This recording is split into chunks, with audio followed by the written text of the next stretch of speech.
കട്ടപ്പന പ്രദേശത്ത് പണ്ട് ഒരു ക്രിസ്ത്യൻ ഒരു സ്ഥാപനം, അവിടെ ഒരുപാട് പ്രസവങ്ങളൊക്കെ എടുക്കുന്ന സ്ഥാപനമായിരുന്നു. അപ്പോൾ അവർ മരിച്ചുപോയി. പക്ഷേ ആ സ്ഥാപനത്തിൽ ഒട്ടേറെ മഹാന്മാരുടെ ഫോട്ടോകൾ വെച്ചിട്ടുണ്ട്. ആ മഹാന്മാരുടെ ഫോട്ടോകൾ വെച്ചിട്ട് അതിൻ്റെ അടിയിൽ രേഖപ്പെടുത്തിയ രസകരമായ പദപ്രയോഗം എന്താണെന്ന് ചോദിച്ചാൽ, for example, Thomas Alva Edison അമ്മയുടെ 7ാമത്തെ കുട്ടിയായിരുന്നു.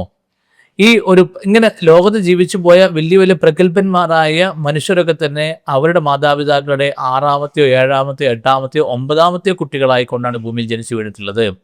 ഇപ്പം നമ്മുടെ നാട്ടിൽ 9ാമതോ പോയിട്ട് ഒരു 4ാമതായ കുട്ടി ജനിക്കുന്ന അവസ്ഥ പോലും ഇല്ല എന്നുള്ളത് ഒരു പഠനവിധേയമാക്കേണ്ട കാര്യമാണ്. എന്തുകൊണ്ടാണ് നമുക്കറിയില്ല.